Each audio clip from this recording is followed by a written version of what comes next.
You're free? Get up, man. Yo, get out, man. We were supposed to wake up at 6, and now it's almost 8. Yo, they know, man. I'm ready to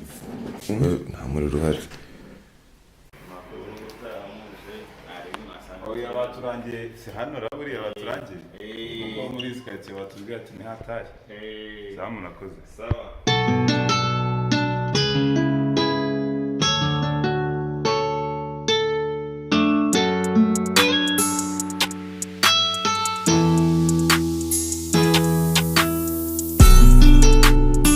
If you zoom over there, that's river Nyabarongo.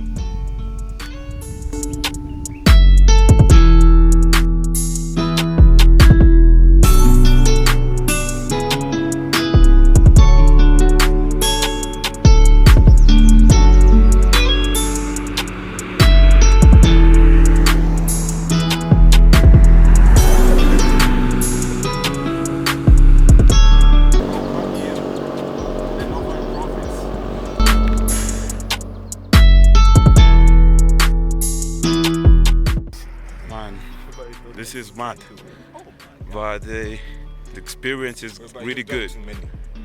You know, the sunshine is really burning, and we stay in the morning, so you better know it's not easy.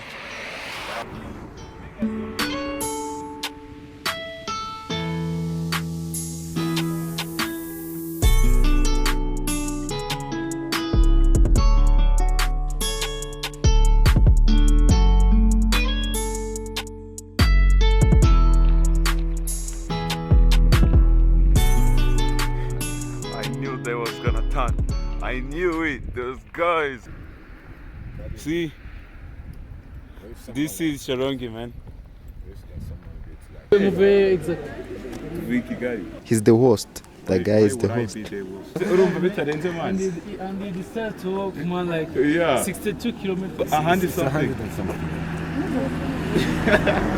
Yeah, it's a 21 journey. Maybe you are taking something different. No. Yeah, ejo twagiye buhoro. That's why we tugeze ubu dukerewe. So today we need to cover a big area.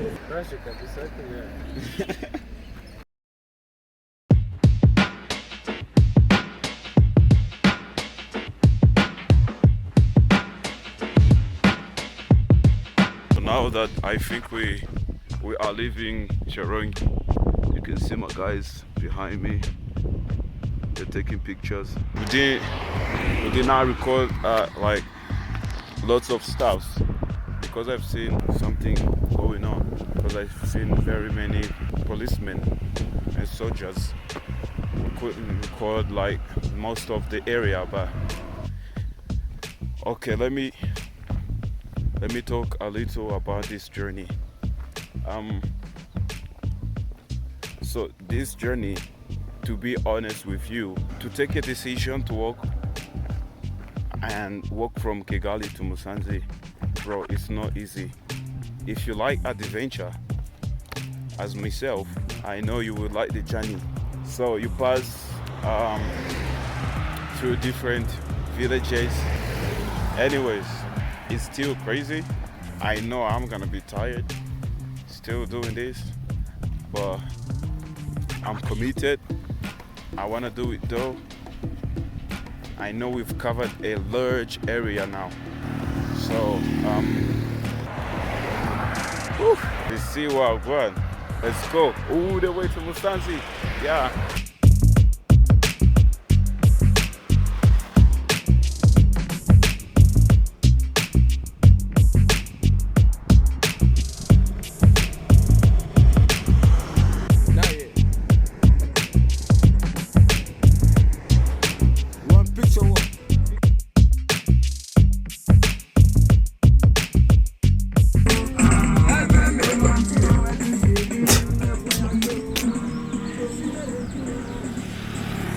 Wow, man, that's good. I like that. We are so exhausted. Like really tired. gushaka ahantu ho kuruhuka and to take a break. We need water to drink. Amaguru ararushye byatari.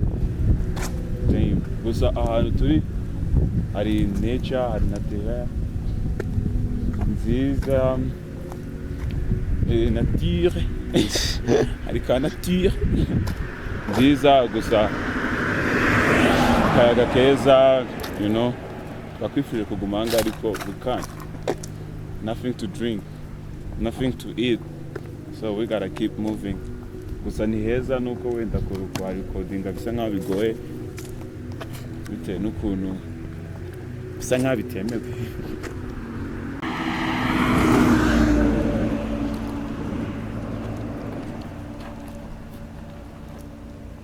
Welcome to Rusiga sector.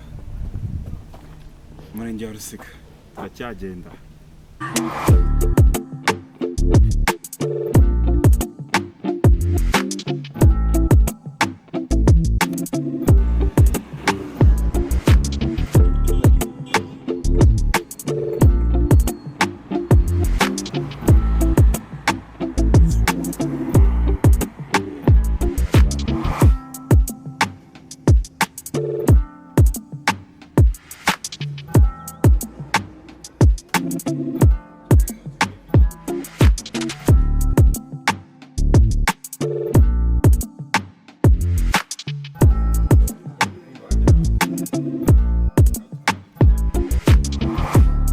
So now it's 12:47. We are out of the break. So now I was thinking, since our legs are paining, like really paining, believe me when I say paining, and we still want to make the video enjoyable, we're going to take bicycles from here to Nyangarama, I guess, and we will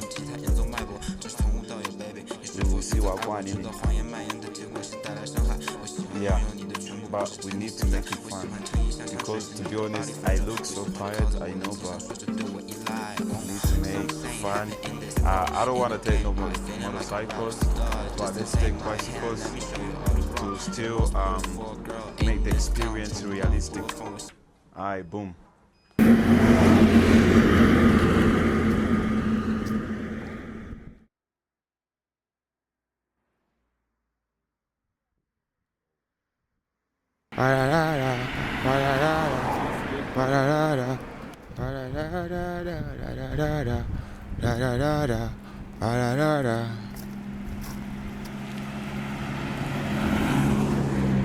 But why not waste my time? kuzamuka birahenze buranga. Wenda Babageze mu Gakenke abanyonzi rwose. Bacarwa bahenda. Abanyonzi ntabwo bahena nka moto cyangwa n'amamoto arahari araparitse. Aparitse nka moto 30 ikirenge. Abanyonzi b'amagare barahari, hari nk'amagare nka 50.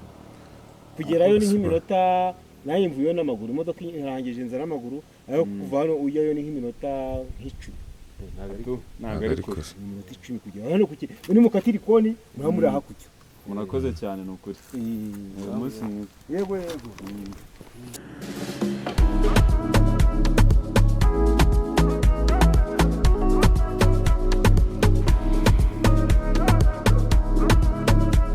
Kinds of plants, like I always wish to touch on them. They seem like flowers.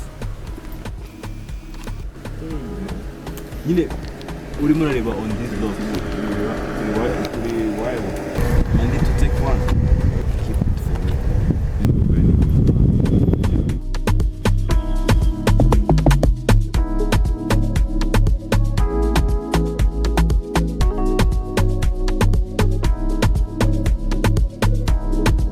Can you see the NR road is Rubavu to Musanze, R55 is to Mohondo, so There are cops there. You are welcome ku Kirenge.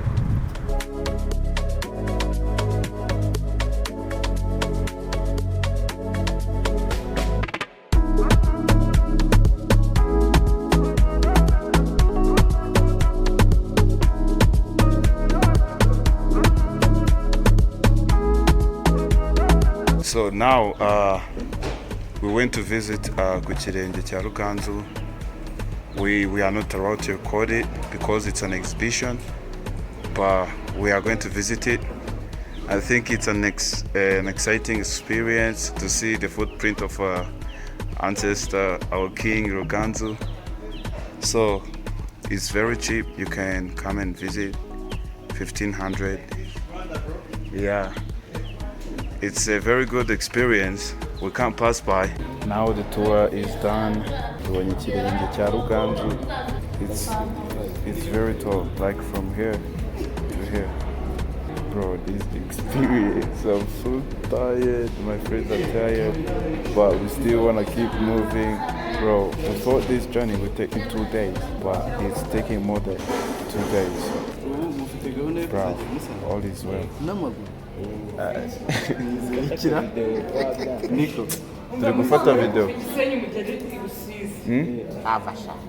Ahubwo se oya turi gukora nuze ni video ya YouTube turi gukora. Urumva uko bikose tugomba kubikora. Iminsi byadutwara yose tugomba kubikora.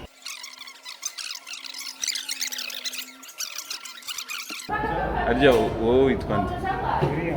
Nje nitwa Ben. Urumva turi kuva hano tujya i Musanze n'amaguru tuvuye i Kigali. Wowe uri kubyumva gute? Ndumva bigoye nko gufata umwanzuro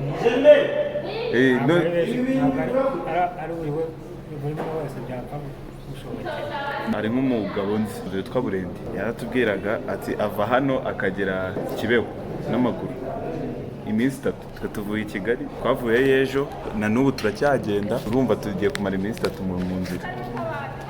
muri iki gihe wapfa kubyumvisha ako so urumva wowe wabikora biterwa na passion sinzi niba mwarabikoze kugira ngo muhinyuze koko niba bishoboka cyangwa mwarabikoze mu rwego rwo kwiga n'ibindi bisanzwe. Watubwira noneho hano hantu turi kuvuga ngo rero kino kigo cyitwa ikigo ndangamuco ikirenga. Ikigo ndangamuco ikirenga cyubatswe n'akarere ka Rulindo. Cyubatswe rero kubera amateka y'umwami Ruganzu bivuga ko yaciye kuri uyu musozi igihe yari ari kugaba ibitero bitandukanye ashaka kugarura u Rwanda. Bari rwaranyazwe n'abanyabungo. Abanyabungo bagabye u Rwanda bica se Cyamatare Ndahiro, banyaga u Rwanda barumarana imyaka 11. Icyo kigo cyubakwa hano mu rwego rwo gusigasira ayo mateka y'uwo mwami. Twebwe nta nubwo twateganyije ko wenda dushobora gukoresha nka interview abantu benshi. Twagiye tunyura hose tukabishyira kuri YouTube.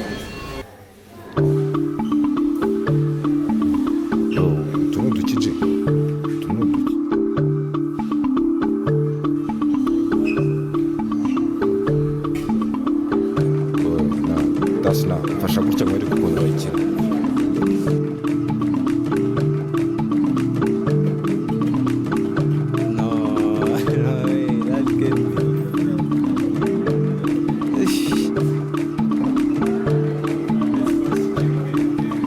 Yeah, this is the craft shop.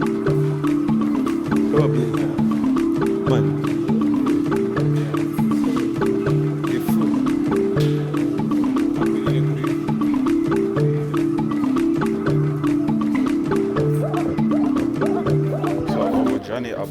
About this souvenir Rwanda from this place. You see. So ubu ngubu dusoje gusura ikirenge.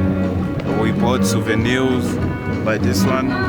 Naguriye na mere nyine impano ntari bubereke ubu ngubu gusa nyuma nzayibereka ndi no kuyimuhereza. It's a gift and no one has to know it. Mutabibwira mere.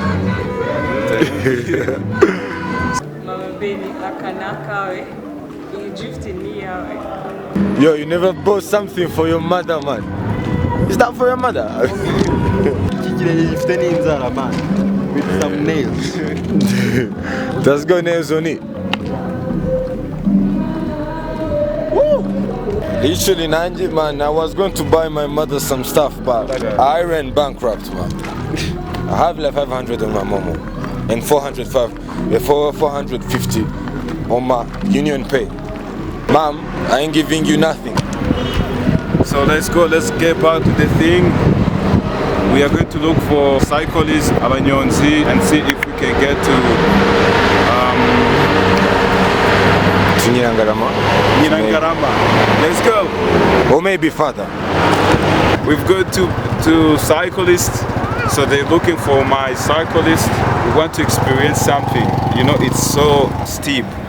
Ugiye gutya hari steep byatari, so on a bike is such a good experience. Kose biremewe ubundi wa mugani. Ubundi usukaya turi babiri. Nta kintu bitwaye. Umusura mpeti ntabwo yatugeze. Mbere hariyo ni nawe nyine namubwira kanze mubaze kuri phone numva amafaranga n'amatari mu. Why would he do that? Why? Why mwa?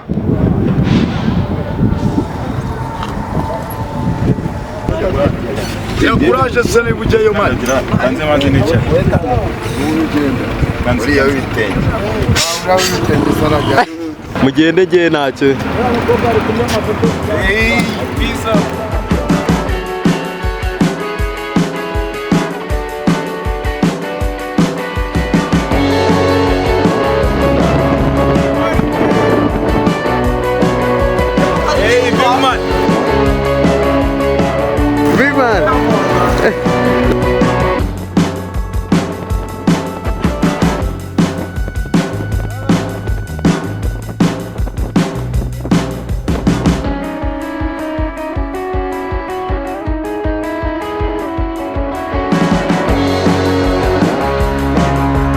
A few moments later.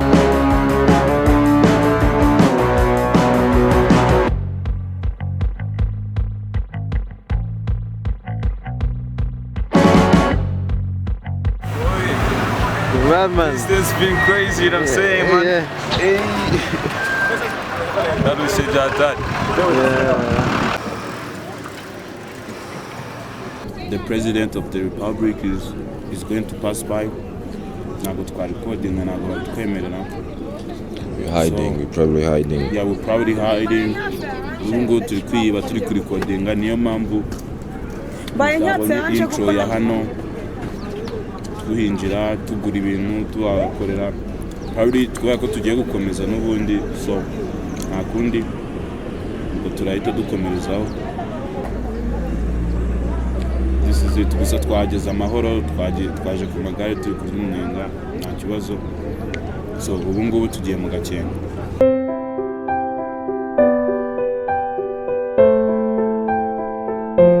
Hey yo, today it was pretty hard. We reached Nyirangarama. We couldn't shoot because the president was passing by. Then we had to leave after we faced some challenges to find a place to sleep because my guy found a place to sleep was like crazy. Something crazy happened. Unfortunately, we were refused to sleep there. And now, our cameraman's invited us to sleep to his friend's place, but he was such a nice guy. Today's evening, today's night was pretty hard, you know, crazy. Finally, we find a place to sleep. Believe me, it was tough to find a place, but tonight we find it. Yeah, and my money is getting low, you know. Budget I've prepared, which means tomorrow is gonna be pretty hard, but I hope it's gonna happen. You see now, bless you. This is all for today. 魑魅魍魉总出现在秋收后，算账。魑魅魍魉总出现在秋收后，消灭。老天让我一棍铲除啮齿类，天数。第二棍附魔我打穿对家楼，因果。老天让放下屠刀，但这是他的因果。